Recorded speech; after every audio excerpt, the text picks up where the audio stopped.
नमस्कार साथियों, स्वागत है आपके अपने YouTube चैनल में। आज की इस वीडियो में हम जो विषय लेकर आए हैं वह घनानंद है।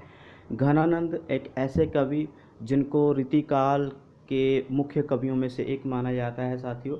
और वीडियो का भाग एक होने वाला है जिसमें हम सामान्य परिचय आपके साथ साझा करने वाले हैं साथियों। कम से कम 3 वीडियो हम घनानंद के ऊपर बनाने वाले हैं। इसमें सामान्य परिचय की बात करेंगे। दूसरे भाग में हम आपके लिए उनकी आवश्यक रचनाओं को लेकर आएंगे साथियों। और तीसरी वीडियो में हम घनानंद के साथ संबंधित प्रश्न जो कि बनाए गए हैं हमारे द्वारा, उसके वो भी हम साथियों आपके साथ साझा करेंगे। तो एक और बात कि घनानंद कैसे कवि थे और किस रीतिकाल के किस भाग में आते हैं साथियों, ये भी जानना बहुत आवश्यक हो जाता है। तो जैसे कि आपको तो पता ही है कि रीतिकाल जो हिंदी साहित्य का तीसरा काल है। हिंदी साहित्य का तीसरा काल रीतिकाल माना जाता है। पहला आदिकाल, दूसरा भक्तिकाल, तीसरा रीतिकाल, जिसको उत्तर मध्य काल भी कहा जाता रहा है। तो साथियों इसके संबंध में भी बहुत सारी धारणाएं हैं। किसी ने रीतिकाल कहा, किसी ने अलंकृत काल कहा, तो किसी ने कहा श्रृंगार काल। ठीक है। तो साथियों ज़्यादा हम गहराई में नहीं जाएंगे, आपको सिर्फ इतना बता दें कि रीतिकाल को 3 भागों में विभाजित किया गया, जिसमें पहला था रीतिबद्ध काव्य, दूसरा रीति सिद्ध काव्य और तीसरा कौन सा था साथियों? रीति मुक्त काव्य। ठीक है। और तीसरे भाग के ये प्रवर्तक माने जाते हैं, रीति मुक्त काव्य धारा के ये प्रवर्तक माने जाते हैं। घनानंद का नाम सबसे ऊपर आता है। ठीक है साथियों। एक और बात, रीतिबद्ध काव्य जो पहला भाग था रीतिकाल का साथियों, उसमें हम कह सकते हैं काव्यांग विवेचन हुआ, मतलब काव्य के अंगों की बात की गई। ग्रंथों में जो कवि थे रीतिबद्ध के, उन्होंने काव्य के अंगों की बात की। अभी काव्य के अंग क्या होते हैं साथियों, ये भी बता देना चाहता हूँ। काव्य के अंग जैसे छंद, अलंकार, रस, है ना, ऐसे। तो रीति सिद्ध काव्य में क्या हुआ? रीति सिद्ध काव्य में साथियों जैसे मुक्तक दोहे लिखे गए। मुक्तक दोहे किसने लिखे? बिहारी ने लिखे। रसनिधि, पजनेश, नेवाज और एक और आते हैं रहीम। ये सारे के सारे साथियों आ गए हमारे पास अभी सिद्ध काव्य में, रीति सिद्ध काव्य में। ठीक है साथियों। तो तीसरी जो धारणा थी घनानंद, इसमें और भी आते हैं। तीसरी धारणा थी रीति मुक्त, जिसके प्रवर्तक माने गए घनानंद। ठीक है। और भी हैं, जैसे ठाकुर हैं, बोदा हैं, आलम हैं, द्विजदेव हैं। ठीक है। तो साथियों ये तो रीति मुक्त काव्य धारा की बात हो गई। तो सारे मैंने डिस्कस कर दिया आपके साथ। तो घनानंद उनमें से प्रवर्तक माने गए रीति मुक्त काव्य धारा के। अभी रीति मुक्त काव्य धारा स्वच्छंदतावाद से प्रेरित थी। ठीक है। पूरा का पूरा हम कहें कि पहली बार स्वच्छंदतावाद के अगर दर्शन हमें हुए तो वो रीति मुक्त काव्य धारा के अधीन हुए थे। हालांकि छायावाद का भाग जो है हमारा आधुनिक काल का भाग, छायावाद तीसरा काल, उसमें भी स्वच्छंदतावाद के दर्शन हमें मिलते हैं, लेकिन सबसे पहला प्रस्तुतिकरण हमें मिलता है रीति मुक्त धारा में। तो साथियों ये तो हो गई सामान्य सी बात। तो आगे हम पढ़ेंगे सामान्य परिचय। चलिए शुरू करते हैं। तो साथियों आप कह रहे होंगे, सोच रहे होंगे अपने मन में कि मैंने बहुत ज़्यादा भाषण दे दिया, लेकिन साथियों वो आपके साथ साझा करना बहुत ज़रूरी था। घनानंद एक ऐसा टॉपिक है जिसको शुरू करने से पहले इसकी पृष्ठभूमि को जानना बहुत आवश्यक हो जाता है। तो यदि आप वीडियो को रिवाइंड करेंगे और मुझे दोबारा से सुनेंगे तो आपको एक एक चीज़ मैंने बहुत ही सरल तरीके से समझा दी है। ना जाने मैंने कितनी बार वो पढ़ी है, और जो जो आवश्यक है साथियों वही पढ़ा है।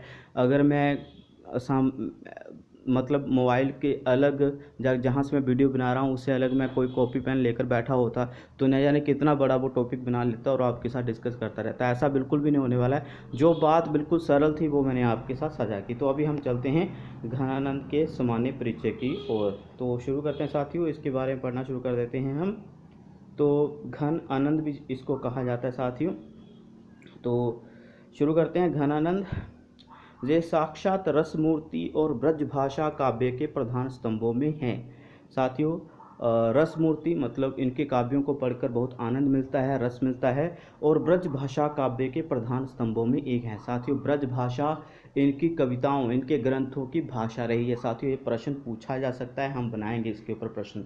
ठीक है, याद रखना है आपने। अगली पंक्ति में कहा जा रहा है, इनका जन्म संवत 1746 के लगभग हुआ। संवत 1746 में आप 57 घटा दीजिए, आपको इनका जन्म काल मिल जाएगा। तो साथियों मिलता इनका जन्म काल है जो वो 1699 ईस्वी के करीब मिलता है, जहाँ इसको निवासी भी बोलते हैं। ठीक है साथियों, तो आगे चलते हैं। इनका जन्म काल ये रहा। तो ये संवत 1796 में नादर शाही में मारे गए थे। ठीक है साथियों, ये भी आपने याद रखना है। नादर शाह का जब आक्रमण हुआ था, यही 1739 या 39 ईस्वी में, ठीक है, 1739 में आक्रमण किया था नादर शाह, जो कि अफ़गान था, ईरानी था, सॉरी, तो ईरान से था। तो उसने जब आक्रमण किया भारत पर, तो उसी हमले में ये मारे गए थे। ठीक है, तो ये जाति से कायस्थ थे और दिल्ली के बादशाह मोहम्मद शाह रंगीला भी कहा जाता है साथियों। बादशाह मोहम्मद शाह के मीर मुंशी थे। कहते हैं एक दिन दरबार में कुछ कुचक्रियों ने बादशाह से कहा। कुचक्री कौन होते हैं? जो कॉन्स्पिरेंसी करते हैं, मतलब जो हमेशा ही कोई ना कोई चाल चलते रहते हैं, भड़काते रहते हैं कुछ बातों को लेकर अपने राजाओं को, बादशाहों को। ठीक है साथियों, तो कुछ कुचक्री थे जिन्होंने बादशाह से कहा, मोहम्मद शाह रंगीला से कहा कि मीर मुंशी जो हैं वो मीर मुंशी साहब तो बहुत अच्छा गाते हैं। ठीक है, तो बादशाह से इन्होंने बहुत टाल मटोल किया। इस पर लोगों ने कहा कि ये इस तरह ना गाएंगे, मतलब। तो क्या हुआ कि जब शिकायत लगा दी कुचक्रियों ने बादशाह से कि मीर मुंशी जो कि हैं घनानंद, मीर मुंशी थे, ये मीर मुंशी के पद पर थे, इसलिए मीर मुंशी कहा जा रहा है। ठीक है साथियों, तो मीर मुंशी हैं, बहुत अच्छा गाते हैं। कुचक्रियों ने बादशाह से कहा। बादशाह ने फिर निवेदन कह के ऑर्डर किया कि मीर मुंशी साहब आपको तो गाना पड़ेगा हमारे सामने। लेकिन मीर मुंशी साहब तो टाल मटोल करने लग पड़े। बहुत अकड़ थी इनमें।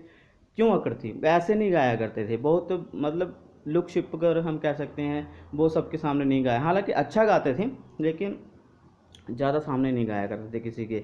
तो बादशाह से इन्होंने बहुत टाल मटोल किया। इस पर लोगों ने यह संदेह किया, लोगों ने ये कहा ये इस तरह ना गाएंगे, यदि इनकी प्रेमिका सुजान नाम की वेश्या कहे तब गाएंगे। साथियों, ये आपने याद रखना है, सुजान नाम की वेश्या मोहम्मद शाह रंगीला के दरबार में थी, उससे इनका बहुत लगन थी। ठीक है, उनसे मीर मुंशी अर्थात घनानंद की बहुत ज़्यादा लगन थी।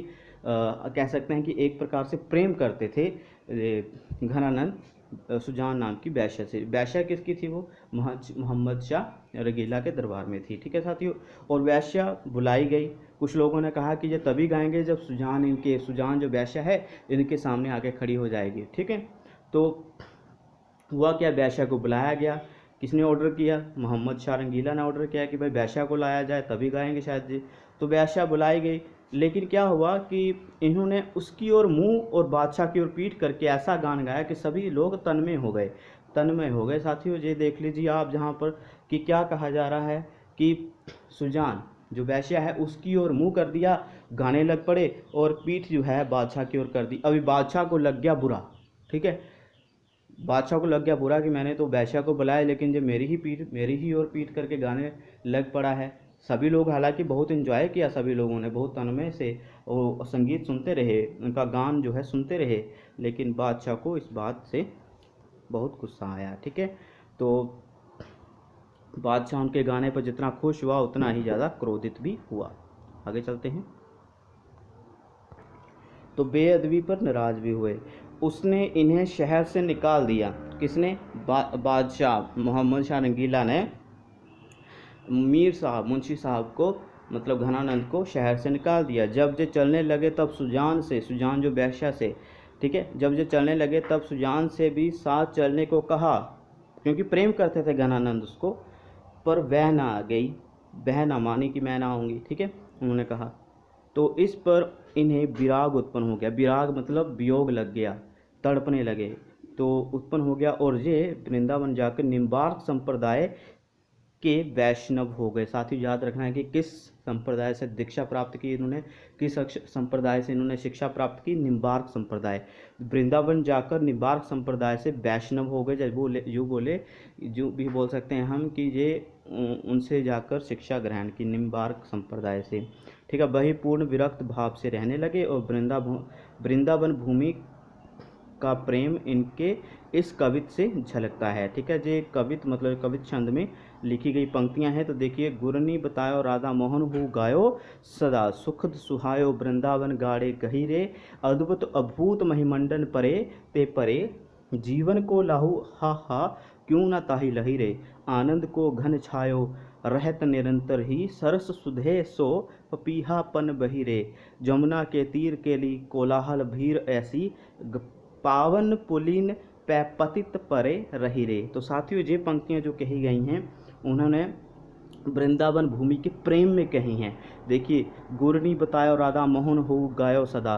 तो राधा मोहन मतलब राधा कृष्ण की ही बात ये भूमि करती है, उनके ही गुणों का बखान करती हैं। ऐसी ऐसी पंक्तियाँ कही गई। सुखद सहायो वृंदावन गाड़े, मतलब जहाँ पर जो भी वृंदावन में रहता है, अगर वृक्ष वगैरह भी जहाँ पर गाड़े गए हैं, या अन्य लोग भी जहाँ पर शुरू से ही रह रहे हैं, उनको हमेशा ही जो है सुख मिलता है। ठीक है, जो राधा कृष्ण की महिमा मंडन भी हुआ है।